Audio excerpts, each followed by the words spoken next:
Deixa eu te contar um caso que me deixou arrepiado até o último fio de cabelo da nuca.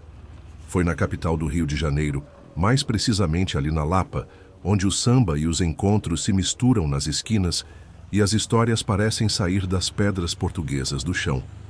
Era um domingo de manhã, sol preguiçoso no céu, e a Marina, uma professora do ensino fundamental, estava com o coração batendo diferente. Tinha passado umas 3 semanas conversando com um sujeito chamado Marcos, que conheceu num desses aplicativos de namoro. A conversa fluía bem, quase todo dia. Ele parecia um cara tranquilo, simpático, com senso de humor afinado, daquele tipo que responde com piadinha leve e elogia sem exagerar. Estava animada, empolgada, achando que finalmente podia ter encontrado alguém decente. Combinaram de se encontrar para um brunch num café charmoso no centro, perto dos Arcos da Lapa. Lugar pequeno, aconchegante, com cheiro de café passado na hora e bolo de laranja saindo do forno. Marina chegou 10 minutos antes, escolheu uma mesinha perto da janela e pediu um café com leite. Ficou ali, olhando para a rua, esperando aquele encontro virar história boa para contar. Às 11 em ponto ele apareceu. Marcos, alto, magro, com olhos castanhos e um sorriso largo que parecia de propaganda de pasta de dente. Chegou com um "Oi, você deve ser a Marina", e a voz dele era suave, do tipo que dá segurança. Sentou com ela, puxou conversa, perguntou das crianças da escola, das viagens que ela fez, do que gostava de fazer no tempo livre. Marina se sentiu confortável, até valorizada, como se estivesse sendo ouvida de verdade. Mas aí, depois de uns 30 minutos, a conversa começou a mudar de cor, como o céu que escurece antes da tempestade. Marcos começou a fazer umas perguntas que já não eram tão inocentes assim. Queria saber onde ela morava, mas não só o bairro. Perguntou o nome da rua, o número da casa. Disse que era para mandar uma surpresa qualquer dia. Marina riu amarelo, respondeu por alto, mas ele não ficou satisfeito. A conversa ficou mais intensa. Ele começou a perguntar dos ex-namorados dela, do porquê cada relação tinha acabado. E quando ela tentava puxar o papo para outro lado, sei lá, para o trabalho dele, algum filme, uma série, ele voltava, insistia, como se quisesse arrancar tudo ali na marra. "Você está se fechando, Marina", disse ele, franzindo a testa. "Se vamos fazer isso dar certo entre nós, precisamos de honestidade e abertura total, não acha?" Aquela frase bateu como tapa no escuro. Como assim dar certo entre nós? Eles mal tinham se visto pessoalmente, e o cabra já vinha com esse papo de compromisso e transparência total. Marina sentiu o clima pesar. Foi ficando cada vez mais desconfortável, respondendo pouco, tentando se encolher na cadeira sem parecer mal educada. Mas o Marcos, rapaz, ele foi ficando mais esquisito. O olhar dele, que antes era acolhedor, ficou fixo demais, intenso demais. E aí, como se não bastasse a invasão nas perguntas, começou a comentar da aparência dela. Disse que a roupa dela não favorecia, que o cabelo estava mal penteado, que devia usar de um jeito diferente para destacar o rosto. Marina ficou paralisada, sem saber se dava uma risada nervosa ou levantava e ia embora na hora. Mas foi salva por uma aparição abençoada. A garçonete chegou para encher o copo d'água. Ela aproveitou e pediu logo a conta. Estava doida para sair dali. Marcos ainda insistiu em pagar, todo paternalista. Que tipo de encontro seria esse se eu não cuidasse da minha garota? Esse "minha garota" fez Marina se arrepiar. Mas não de emoção boa, não. Foi medo mesmo. Saíram juntos do café. E aí, meu irmão, o negócio piorou. Pois é, meu amigo. Saíram do café e o clima estava mais pesado que neblina em serra de madrugada. Marina, que no começo estava toda sorridente, agora só queria distância. Mas Marcos, em vez de respeitar o espaço dela, fez o contrário. Se aproximou mais do que precisava, como se já tivesse intimidade. Pegou ela pelo braço, assim com jeito firme, mas não agressivo, ainda. "Vamos caminhar um pouquinho, minha linda. Tá tão gostoso o tempo", ele disse com aquele sorriso que já não tinha mais graça nenhuma. Ela tentou disfarçar, puxou o braço com jeito e disse que tinha compromissos, que precisava ir embora logo. A voz dela até saiu firme, mas por dentro o coração estava disparado. Ele insistiu. Só mais um pouco. A gente podia ir lá para sua casa, continuar esse papo mais à vontade. Marina sentiu o estômago virar do avesso. Disfarçou e respondeu: na verdade, já tenho planos para tarde. Uma mentira necessária, porque a verdade era que ela só queria se ver longe dele. O sorriso do Marcos ficou estranho, forçado, e os olhos... os olhos... brilharam com um brilho que não era bom. Era raiva, mesmo que só por um segundo. Mas foi rápido. Ele logo voltou ao tom doce. Tudo bem, eu te acompanho até o carro. Só que Marina não tinha ido de carro. Tinha pego o ônibus como fazia sempre. Mas não teve coragem de contar. Foi andando com ele em direção a um estacionamento, fingindo procurar um carro que não existia. Mexia na bolsa, olhava para os lados, fazia de conta que procurava a chave. E ele ali, do lado, em silêncio. Um silêncio desconfortável, pesado, como se estivesse esperando ela ceder. Quando achou que já tinha enrolado o suficiente, se despediu com pressa. Já achei. Valeu pelo brunch, a gente se fala. E saiu andando rápido, quase trotando, com o coração batendo no pescoço. Foi direto para o ponto de ônibus, tentando parecer calma, mas sentindo um arrepio subir pela espinha. Teve vontade de olhar para trás, mas resistiu. Preferiu não saber se ele ainda estava lá. Quando entrou no ônibus, sentou e respirou fundo. Sentiu o corpo amolecer, como se só ali tivesse conseguido sair do aperto. Ficou olhando pela janela, os pensamentos voando. Como é que um cara que parecia tão legal tinha se transformado num controle remoto humano, apertando o botão para tudo? Nos dias que seguiram, ela pensou que ia acabar ali, que tinha dado um fora educado e cada um ia para seu canto. Mas não foi assim, não. No dia seguinte, começaram as mensagens. No outro, vieram as ligações. No terceiro, áudios longos, confusos, onde ele falava como se fossem um casal de verdade, como se ela tivesse errado com ele. Marina, o que houve? Eu senti uma conexão de verdade. Por que você está fugindo? Dizia uma das mensagens. No começo, ela só ignorou. Achou que ele ia entender o recado. Mas o Marcos não era bom de ler sinal. Continuou mandando coisa, analisando cada palavra do encontro como se fosse um detetive. Dizia que ela tinha olhado nos olhos dele de um jeito especial, que isso significava alguma coisa. Disse que não se encontrava alguém assim todo dia, que ela estava jogando fora a chance de ser feliz. A insistência dele foi passando de romântica para perturbadora. Marina começou a ter medo. Passava o dia olhando por cima do ombro, se perguntando se ele podia aparecer de surpresa em algum lugar. Chegou até a revisar as redes sociais, para ver se não tinha deixado escapar alguma informação de endereço ou rotina.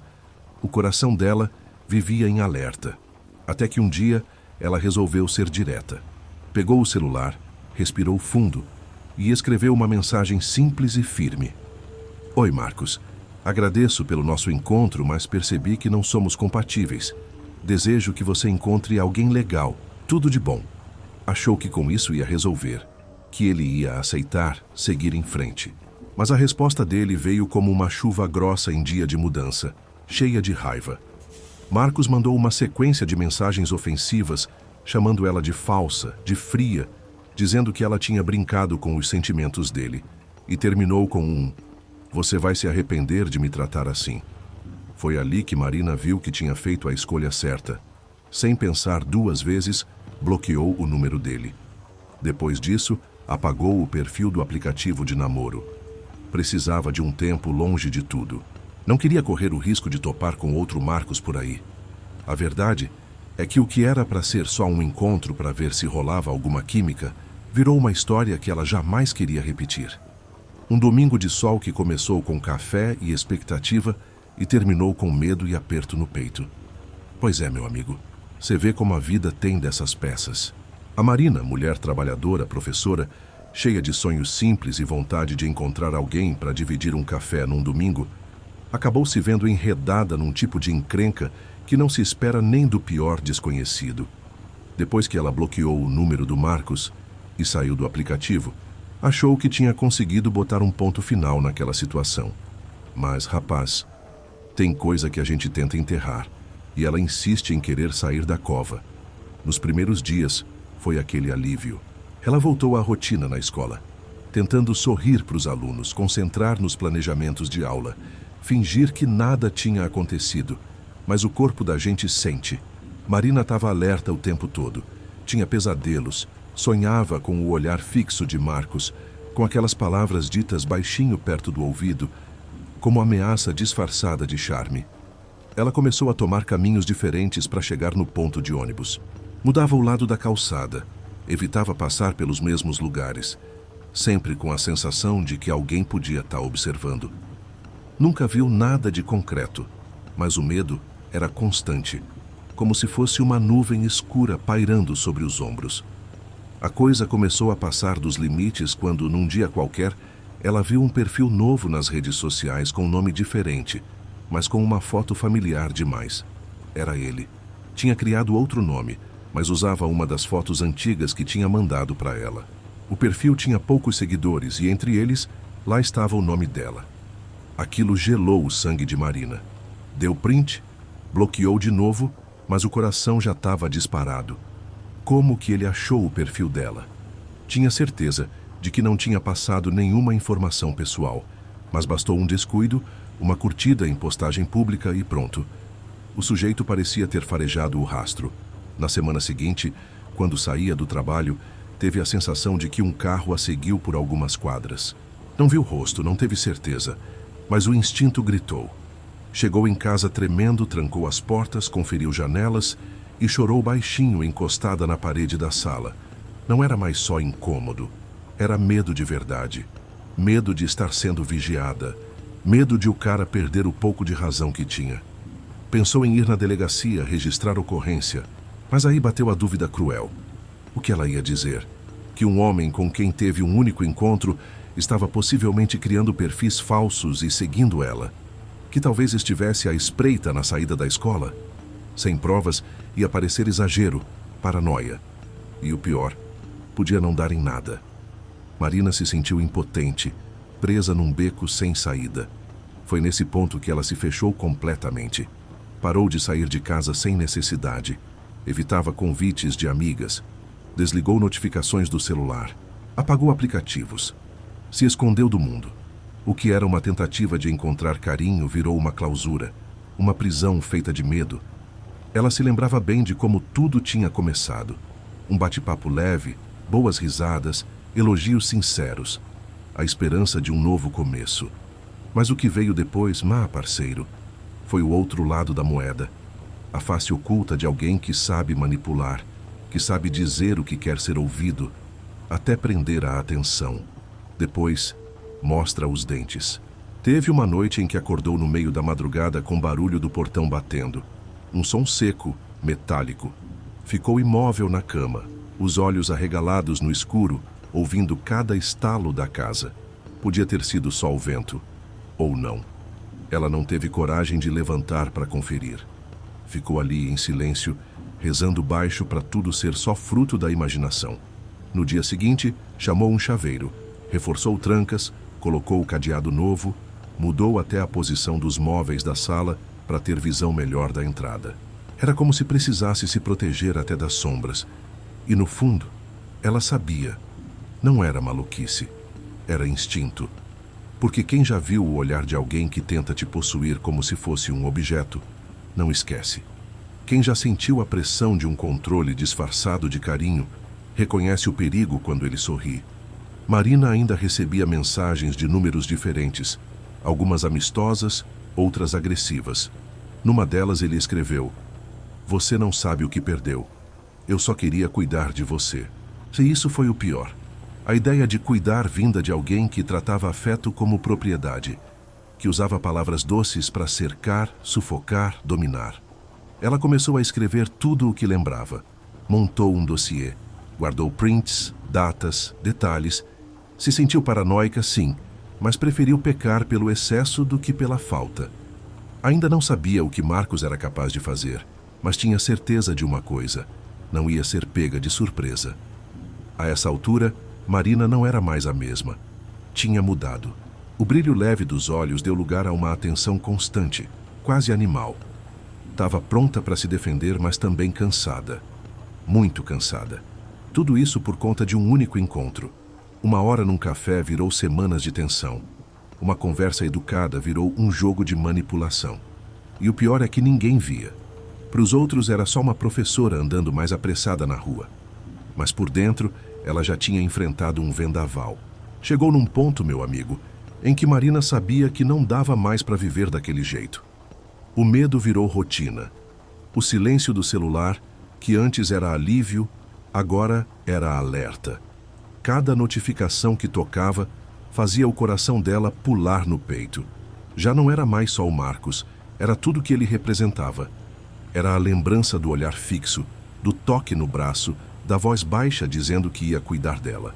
Como se ela fosse posse, coisa, objeto.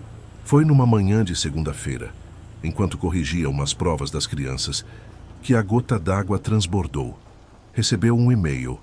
O endereço era esquisito, cheio de letras embaralhadas, mas o conteúdo era inconfundível. Você ainda pensa em mim? Eu penso em você todo dia. Ainda dá tempo da gente tentar. Marina parou. Olhou para o monitor por um tempo longo, sem piscar. Não sentiu raiva, nem medo. Sentiu um cansaço enorme, como se aquele homem tivesse sugado até a última gota de paz dela. Foi nesse momento que ela levantou da cadeira, saiu da escola e foi direto para a delegacia da mulher. Chegou com a pasta de documentos que vinha juntando havia semanas. Prints, números de telefone, datas, perfis falsos e até as anotações das noites sem dormir. Contou tudo, da forma que aconteceu, sem floreio, com coragem.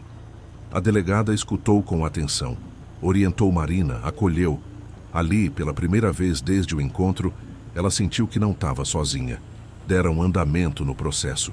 Medida protetiva, registro formal, rastreamento de mensagens. Não era garantia de nada, mas já era um escudo.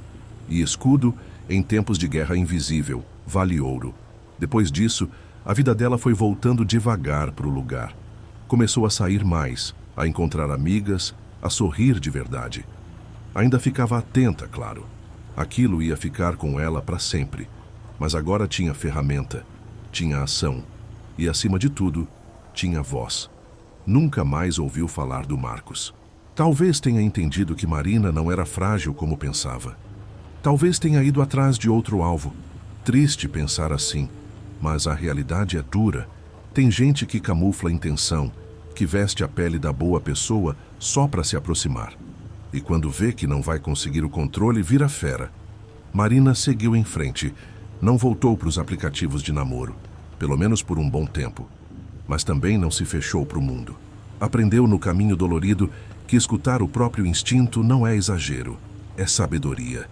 Aquele desconforto lá no fundo, aquele frio na barriga diferente, não era bobeira, era sinal. E quer saber, companheiro? Essa história da Marina pode parecer só mais uma, mas não é não. Tem muita gente por aí passando por situação parecida e achando que está exagerando, que está sendo dramático. Só que não tá. Medo não vem à toa. E controle nunca é carinho. Eu, como caminhoneiro que roda esse Brasilzão e escuta muita história por aí, te digo com o coração aberto. Fique esperto. Se alguém começa a querer saber demais, controlar demais, apertar demais no começo, liga o alerta. Cuidado com quem chega sorrindo demais e perguntando coisa que nem devia saber. E se você já passou por algo parecido, saiba, você não está sozinho. Tem gente boa que pode ajudar, que vai escutar sem julgar. E se for preciso, denuncia. Não espera piorar. Violência não precisa ser gritada para ser real. Às vezes ela chega com voz mansa, perfume caro e elogio na ponta da língua. E é isso, meu parceiro. Essa foi a história da Marina, contada aqui por mim, Zeca Estrada, no asfalto da vida. Uma lição sobre instinto, sobre respeito e sobre nunca deixar que o medo cale a sua voz. Se essa história mexeu com você de alguma forma, deixa aí nos comentários o que achou. Já passou por algo parecido? Conhece alguém que já viveu uma situação dessas? Tô aqui para escutar e contar, sempre com respeito e verdade.